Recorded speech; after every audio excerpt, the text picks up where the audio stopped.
Project procurement management. হ্যাঁ, sorry, procurement না, এটা হচ্ছে রিসোর্স ম্যানেজমেন্ট। Resource management. এখন রিসোর্স সম্পর্কে কি আমরা জানি কিনা? রিসোর্স হচ্ছে দুই রকমের, হিউম্যান রিসোর্সেস আর ম্যাটেরিয়াল রিসোর্সেস। এখন একটা জিনিস শেয়ার দিই একটু তোমাদেরকে।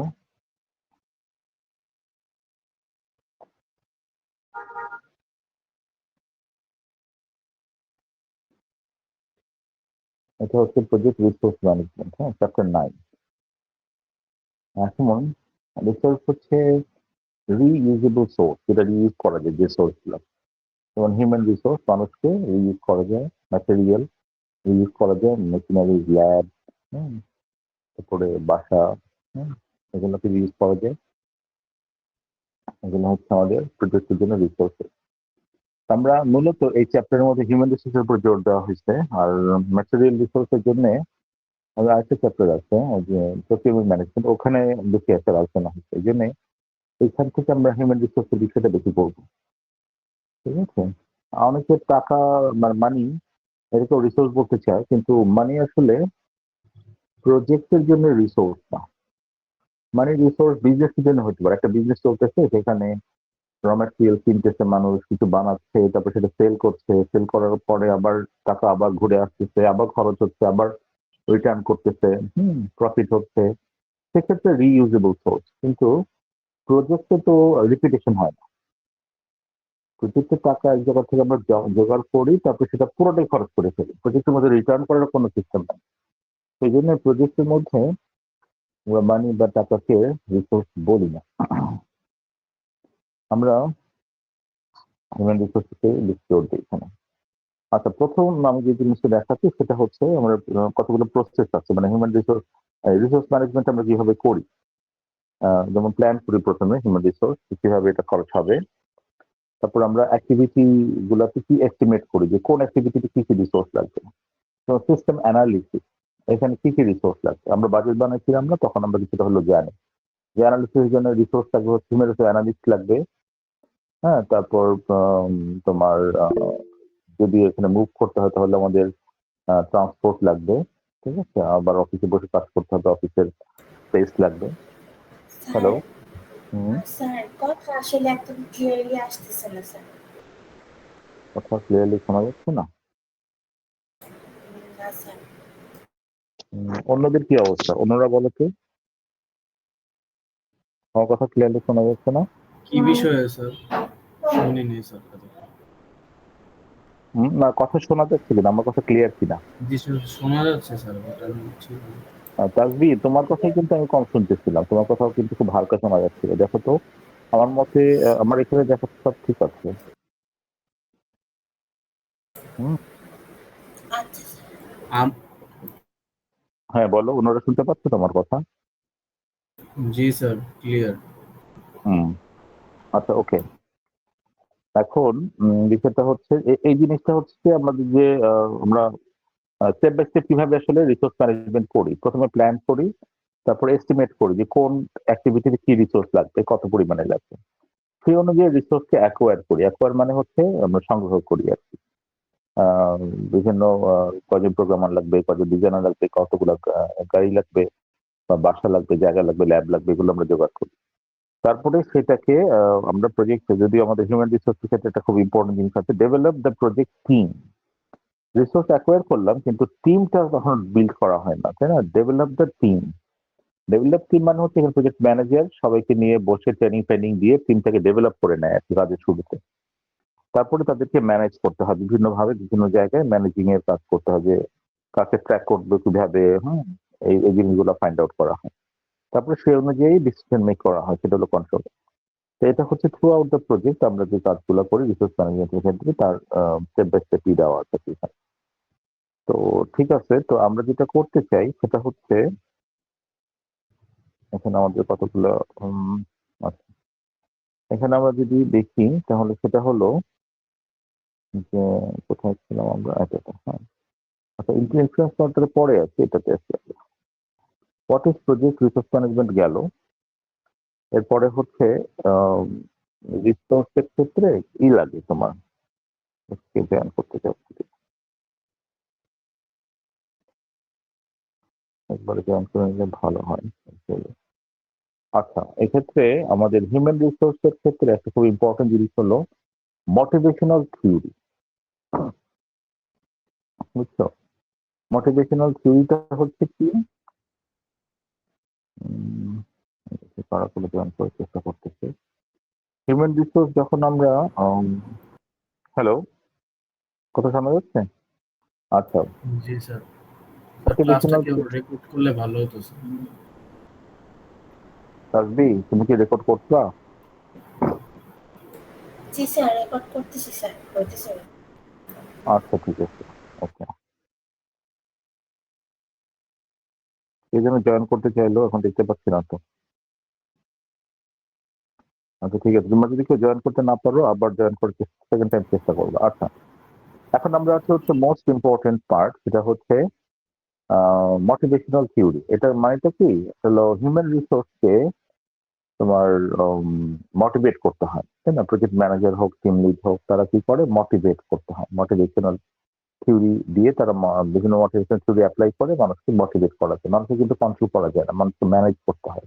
হিউম্যান রিসোর্সকে ম্যানেজ করতে হয়, কন্ট্রোল করা যায় না। সেই জন্য বিভিন্ন রিসার্চাররা, বিভিন্ন এক্সপার্টরা বিভিন্ন রকম মোটিভেশনাল থিওরির কথা আমাদের বইয়ের মধ্যেও লেখা আছে আর কি। তার মধ্যে সবচেয়ে বেশি ওয়াইডলি ইউজ হয় হচ্ছে এই যে এটা, ম্যাসলোর hierarchy of need. Mister Maslow সবার আগে এটা অফার করেছিল।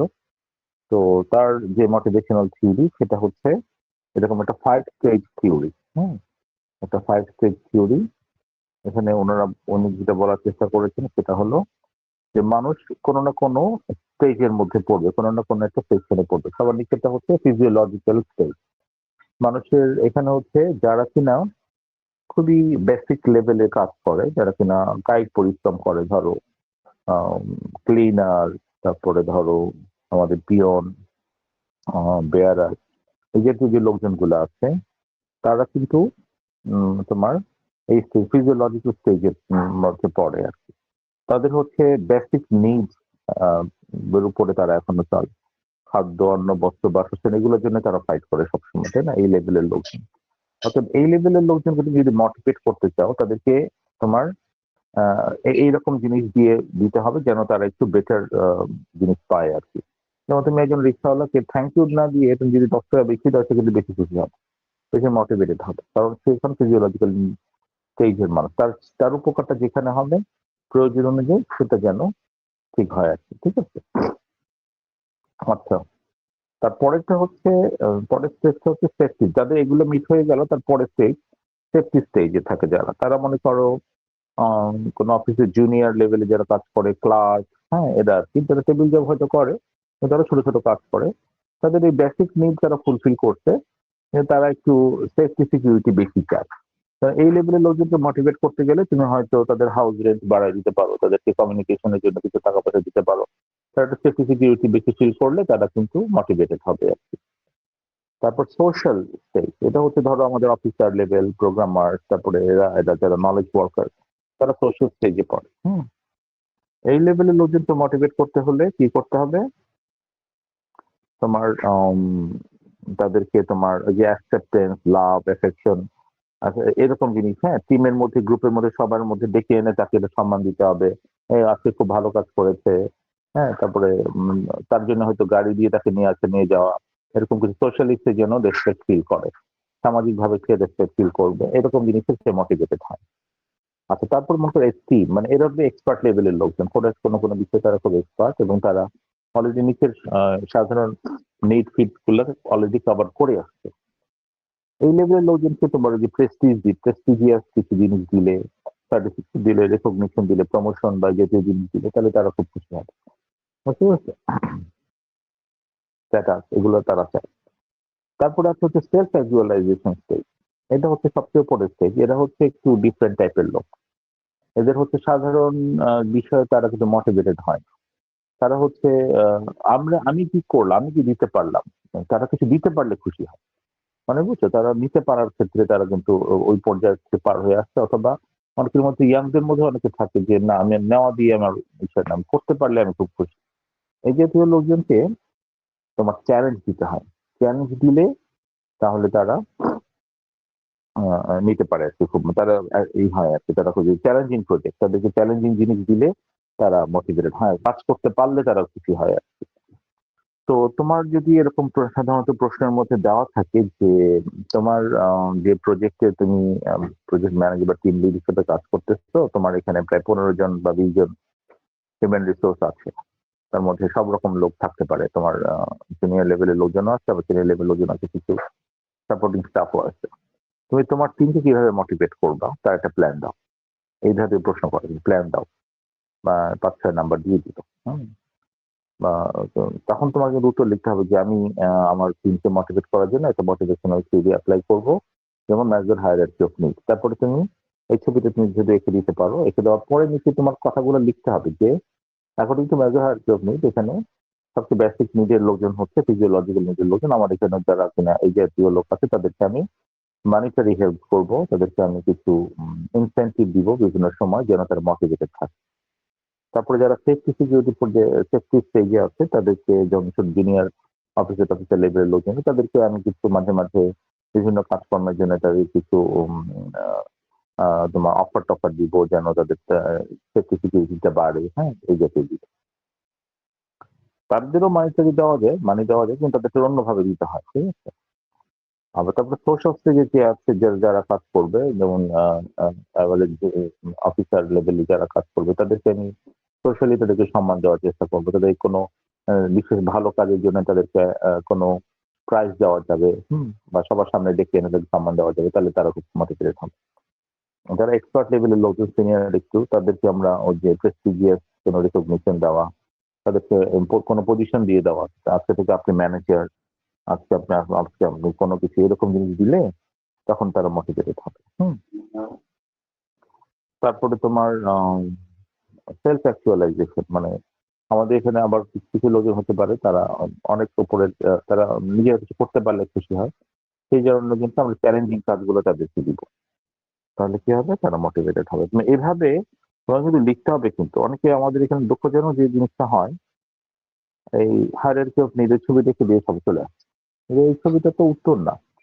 তুমি কিভাবে মোটিভেট করবা সেইটার জন্য এটা দিয়ে প্রসেসটা তোমাকে, এই ছবিটা আঁকার পরে নিচে 5-6টা লাইন তো লিখতে হবে যে আমি এই স্টেজকে এইভাবে মোটিভেট করবো, যেভাবে মোটিভেট করবো লিখতে হবে। কিন্তু এখানে পড়বা, একটু কষ্ট করে পড়লেই তখন তুমি লিখতে পারবে আর কি।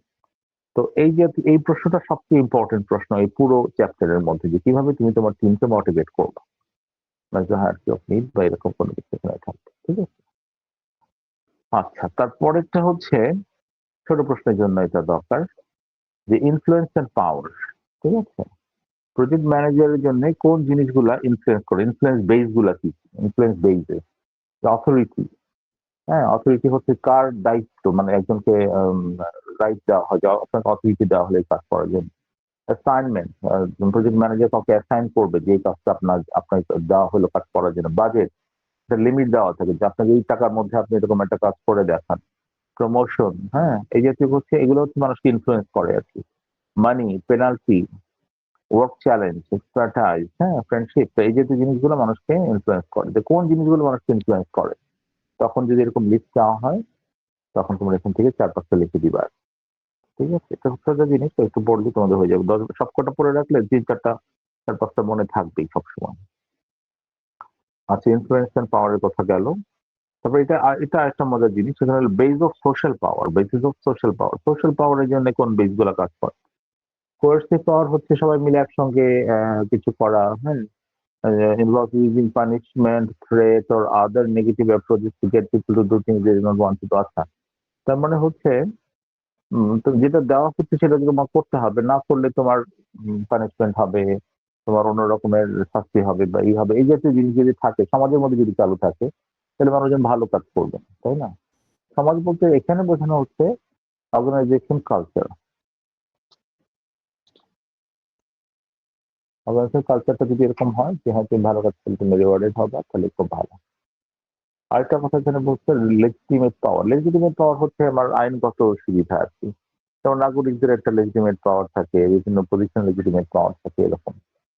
এক্সপার্ট পাওয়ার, তুমি যদি এক্সপার্ট হও কোনো বিষয়ে, দেখবে যে অটোমেটিকলি তুমি মানুষকে বুদ্ধি দিতে পারতেছো বা তুমি সাজেস্ট করতে পারতেছো, এই পাওয়ারটা তোমার মধ্যে চলে আসবে অটোমেটিক। তুমি যে বিষয়ে এক্সপার্ট, তুমি সেই বিষয়ের উপর মতামত দিতে পারো, একটা সুবিধা আছে। রেওয়ার্ড পাওয়ার, তোমার যদি যথেষ্ট পরিমাণে টাকা পয়সা থাকে অথবা তোমার যদি অনেক ধরনের স্ট্যাটাস থাকে, তুমি কিন্তু আরেকজনকে রেওয়ার্ড দিতে পারো। বা তোমার যেটা একটা প্রতিষ্ঠানে তুমি হেড হও, তুমি কিন্তু ওই প্রতিষ্ঠানের পক্ষ থেকে আরেকজনকে সম্মান দিতে পারো। তো এগুলো হচ্ছে রেওয়ার্ড পাওয়ার। হ্যাঁ, রেফারেন্স পাওয়ার, কিছু কিছু মানুষ থাকে সম্মানিত মানুষ, তাদেরকে আমরা রেফার করি।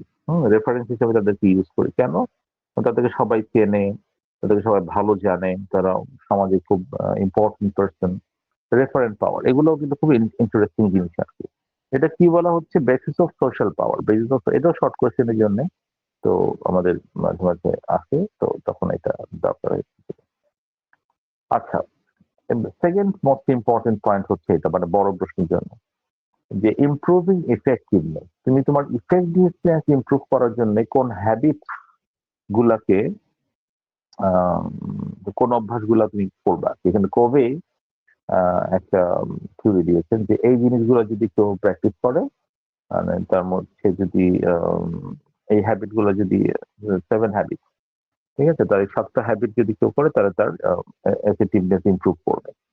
তাহলে এইটা আমার অনেক ভাবে আর কি প্রশ্নটার মধ্যে আছে, যে তুমি কিভাবে বা কবির 7 হ্যাবিট এটা থিওরিটা কি, কিভাবে সেটা মানুষকে হেল্প করে, অনেকভাবে আসতে পারে আর কি। মোট কথা হলো ইমপ্রুভিং এফেক্টিভনেস।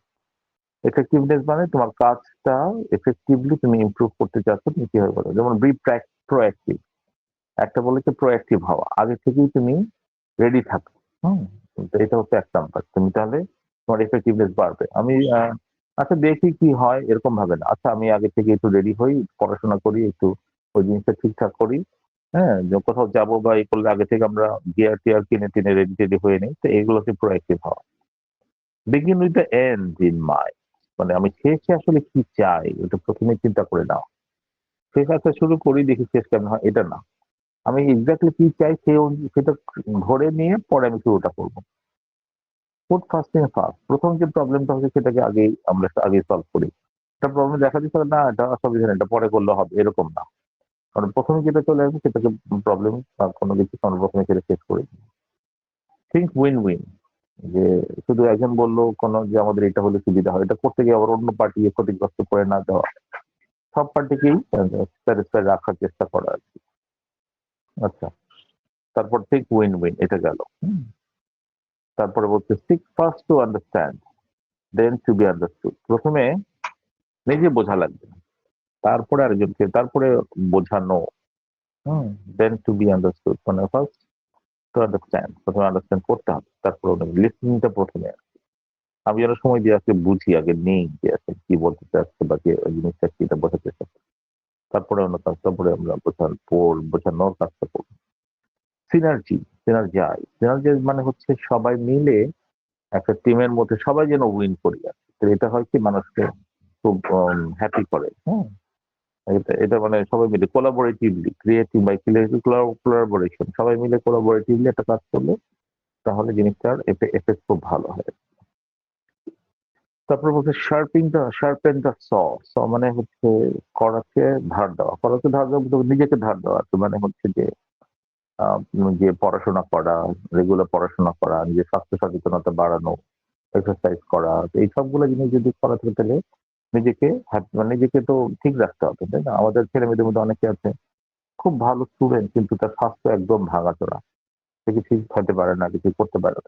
এই স্বাস্থ্য খারাপ থাকলে কিন্তু খুব বেশি দূর যাওয়া যায়। এটা একটা খুব বড় সমস্যা। স্বাস্থ্য 1 নাম্বার জিনিস। হ্যাঁ, লাইফটা কিন্তু তোমার শরীরের বাইরে খুঁজে পাবো না কোথাও, লাইফটা শরীরের মধ্যে খুঁজতে হবে। তো এটা হচ্ছে শার্পেন দ্য স, তার মানে এটা কিন্তু সেকেন্ড ইম্পর্টেন্ট পয়েন্ট। এই পয়েন্টটা কি? এই পয়েন্টটা হচ্ছে ইমপ্রুভিং ইফেক্টিভনেস। তাহলে আগের একটা ইম্পর্টেন্ট পয়েন্ট আমি পড়েছি, সেটা কি? এই যে এটাকে বলা হচ্ছে তোমার motivational theory, how to motivate your team. আর এটা হচ্ছে ইমপ্রুভিং ইফেক্টিভনেস। আচ্ছা, এরপরে আর কিছু নাই আসলে। এরপরে ছোট ছোট কিছু জিনিস আছে, ইমোশনাল ইন্টেলিজেন্স বলে জিনিস আছে, লিডারশিপের জন্য কি কি লাগে, এই ধরনের বিষয় আছে। এখানে যেমন একটা সুন্দর জিনিস আছে, অর্গানাইজেশন চার্ট। ছোট একটা প্রশ্ন অনেক সময় করতে পারে যে তুমি তোমার প্রজেক্টের লোকজনকে ম্যানেজ করার জন্য কিভাবে একটা প্ল্যান যদি তোমার করতে পারো তুমি কি করবা? তুমি বলবে আমি আমার সব আমার আন্ডারে যারা আছে তাদের জন্য একটা অর্গানাইজেশন চার্ট বানাই। তো সবার উপর প্রজেক্ট ম্যানেজার, তারপর ডেপুটি ম্যানেজার, তার উপরে এদের তাহলে রিপোর্টিং বস অনুযায়ী যে যাকে রিপোর্ট করবে এটা অনুযায়ী সে করতে পারে। এটা একটা অর্গানাইজেশন করা হলো আর কি, অর্গানাইজেশনাল চার্ট। এটা অনেক সময় আসে তোমার থিওরি দিয়ে সিনারিওতে অনুযায়ী পুরো যেটা অর্গানাইজেশন চার্ট ড্র করো। তুমি অনেকটা ঠিক কিছু কাজে লাগে, এর কাজে লাগে হচ্ছে হিউম্যান রিসোর্স ম্যানেজমেন্টের কাজে লাগে। তো সবাই জানে যে তার রিপোর্টিং বসকে, সে তার বসকে রিপোর্ট করতে পারে, কার আন্ডারে রিপোর্ট থাকে। এটা তাহলে একটা ছোট শর্ট কোশ্চেন জন্য জিনিস। রাফলি এটা হচ্ছে রেসপন্সিবিলিটি অ্যাসাইনমেন্ট। রেসপন্সিবিলিটি অ্যাসাইনমেন্ট করার জন্য আমরা অনেক কিছু করি, তবে এটা আসলে প্র্যাকটিক্যালের জন্য বেশি দরকার। আমরা এখানে জাস্ট ছোট্ট একটা জিনিস লিখে রাখবো যে RACI রাফি চার্টের কথা বলা হচ্ছে। রাফি দিয়ে কি বোঝায় সেটা অন্তত আমরা responsibility, accountability, consultation and inform, এই জায়গাটা একটু আমরা মনে রাখলে আমাদের মোটামুটি রাফি চার্টের বিষয়টা হয়ে যাবে। আর নিচে যেটা দেওয়া সেটা আসলে প্র্যাকটিক্যালের বিষয়। প্র্যাকটিক্যাল যদি করা যায় তাহলে জিনিসটা হবে। তো রেসপন্সিবল অর্গানাইজেশন তোমার কিন্তু দেখতেও কোনো বুঝবে। তো এগুলো শর্ট কোশ্চেনের জন্য মাঝে মাঝে আছে আর কি, রাফি চার্ট কি, আবার তোমার রেসপন্সিবিলিটি অ্যাসাইনমেন্ট ম্যাট্রিক্স কি। তো এই যে জিনিস অনেক সময় ছোটখাটো জিনিস আছে। এটাই আমার শেষ পয়েন্ট, এরপর আর কোনো পয়েন্ট নাই। তো তাহলে আমাদের প্রথম পয়েন্ট হচ্ছে, আমি আবার রিপিট করতেছি, আমাদের আজকের ছোট একটা চ্যাপ্টার আসলে আমাদের বলা হচ্ছে। ছোট হলো খুবই ইম্পর্টেন্ট, প্রশ্ন এখান থেকে মিস হয় খুব কম, প্রশ্ন আসে এখান থেকে কোনো না কোনো একটা। তার মধ্যে 1 নাম্বার হচ্ছে এই যে major hierarchy of need, what is project resource management, এটা কখনো প্রশ্ন পড়া হবে না। তবে এই প্রসেসগুলো একটু মনে রাখতে পারলে তোমার জন্য লিখতে সুবিধা হবে আর কি, কোথাও না কোথাও কিছু। এটা এই প্রশ্নটা আছে। এই প্রশ্নটা কিভাবে আসে আমি তোমাদের দেখাচ্ছি, একটু পরে দেখাচ্ছি, ঠিক আছে?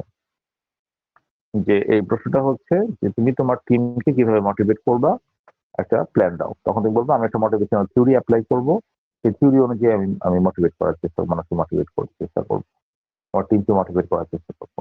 তখন তুমি বলে যে আমি মেজর হায়ারার্কি অফ নিডকে দেবো। এটা সবচেয়ে ওয়াইডলি ইউজ। তো আমাদের আরো অনেকগুলো থিওরি আছে আমার এখানে দেওয়া, theory X and theory Y, তারপরে হাজারবার্গ হাইজিন থিওরি, কতগুলো থিওরি, অনেকগুলো থিওরি আছে এখানে দেওয়া।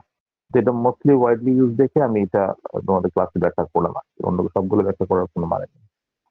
আচ্ছা, তারপরে বলছি ইনফ্লুয়েন্সার পাওয়ারের মধ্যে তোমার একটা খুব ইনফ্লুয়েন্স বেস গুলা কি কি? ইনফ্লুয়েন্স বেস গুলো হচ্ছে এটা, এগুলা যেগুলো কিনা পাওয়ার তৈরি করে। হ্যাঁ, তারপরে আরেকটা বিষয়, এগুলো শর্ট প্রশ্ন। আর এটা হচ্ছে একটা ভালো প্রশ্ন, ইমপ্রুভিং এফেক্টিভনেস, কোন অভ্যাসগুলো তোমার এফেক্টিভনেস ইমপ্রুভ করে সেগুলা কি কি? হ্যাঁ, এটা একদম অনেক সময় ভালো একটা প্রশ্ন হয়, 5 নম্বরের প্রশ্ন হয়ে যেতে পারে এখান থেকে। আচ্ছা, তারপরে আরেকটা হচ্ছে তোমার এই অর্গানাইজেশনাল চার্ট একটা জিনিস। আর এখানে রাত্রি অনেক সময় বলতে পারে RACI বলতে এখানে কি বোঝায়, রেসপন্সিবিলিটি, এই যে জিনিস ছোট ছোট জিনিস। এই কিন্তু মোটামুটি আমাদের এই চ্যাপ্টারটা আর কি। হ্যাঁ, তোমাদের কারো কোনো প্রশ্ন আছে? যে কোনো প্রশ্ন থাকলে করলে সুবিধা হয় আর কি। হ্যালো, না স্যার, কোশ্চেন নেই। কোয়েশ্চেন নাই? কোয়েশ্চেন না থাকা তো ভালোই, কিন্তু কোয়েশ্চেন না থাকলে তো মনে হয় যে ইয়ে হয়ে গেল, কি বলে তোমার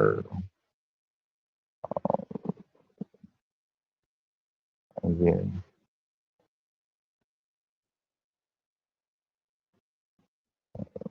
কি হয়, আমরা আমরা বুঝতে সমস্যা হচ্ছে। আমি তোমাদের কতগুলো প্রশ্ন দিয়েছি না ইয়ের মধ্যে, 3-4টা প্রশ্ন দিয়েছি না? জি sir, previous question sir. Previous question দিয়েছি না? আমি তোমাদের একটা প্রিভিয়াস কোয়েশ্চেন থেকে একটা দেখি মেট করতে পারি কিনা কিছু। ধরো একটা প্রিভিয়াস কোয়েশ্চেন পাইছি এখানে, এটা আমি একটু তোমাদের দেখাতে চাই, দেখি এটাতে দেখা যায় কিনা। জায়গায় গেল দেখি সিস্টেম থেকে।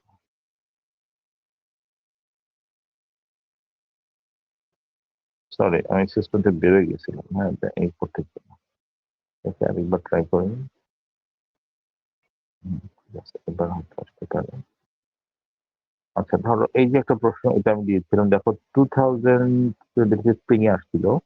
এই প্রশ্নটাতে যে কোয়েশ্চেন 1 এর ডি দেখো, Since you are about to manage a good number of human resources, therefore apply a motivational theory for your team to motivate as a project manager.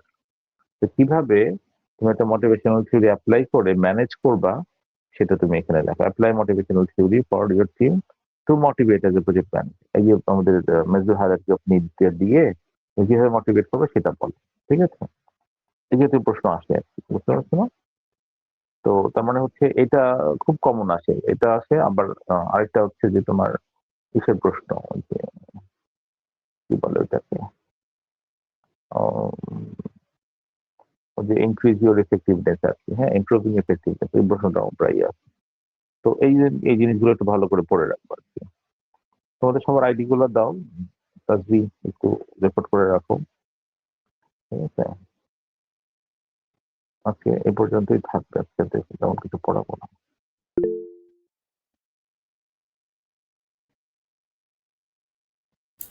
Sir ID গুলো কি আমি রাখবো নাকি আপনি স্যার এখন attendance দিয়ে দিবেন? এখন আসলে একটু সমস্যা আছে আমার। হ্যাঁ, আমি রেকর্ড, তুমি একটু রেকর্ড বলো। অফিসিয়াল জীবনে অ্যাড হতে পারিনি তো স্যার, তো আমি চ্যাট বক্সে আইডি দিয়ে দিচ্ছি। বক্স ইয়ে থেকে, চ্যাট বক্স থেকে তো আইডি গুলো রেকর্ড করে রাখো তাজবি, ইম্পোর্ট আমাকে দিও, এটা ভালো হবে। Okay sir.